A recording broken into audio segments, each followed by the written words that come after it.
Definitive Edition hotkey setup for the mouse.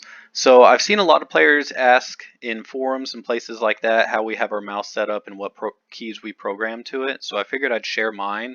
And if anybody else has any tips or tricks or advantages that we can leverage, please feel free to share them.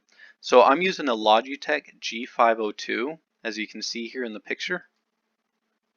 And we'll jump over and start with the side keys first. The bottom left, I program shift to this key here. Now, I primarily use that when I am queuing up a bunch of troops or maybe selling resources at the market.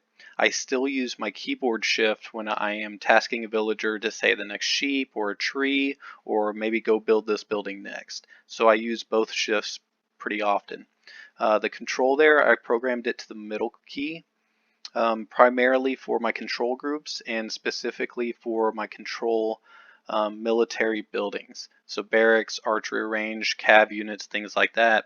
I have a hotkey on my keyboard and I'll hold down control. The hotkey, maybe it'll select all of my barracks. I can put down the waypoint and I don't ever have to look away from where I'm fighting at the moment.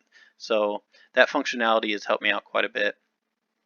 The back key here is my idle villager. I think we all use that quite a bit. And then if we go over to the top. So I programmed my top left key to number 1, and that's so I can control my scout to a control group 1 and get to it relatively quickly, or an initial army in feudal age is why I did that. The comma goes to idle military unit, and just in case I do have that feudal age army controlled to number 1 and I'm still looking for my scout, I can find it relatively quickly.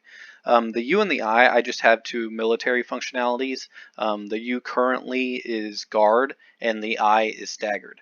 I have attack ground as spacebar, and I can split units with caps lock. So I still mess around with those hotkeys, maybe change them from time to time. But so far, this setup has worked out well for me, and I hope it helps. Thanks.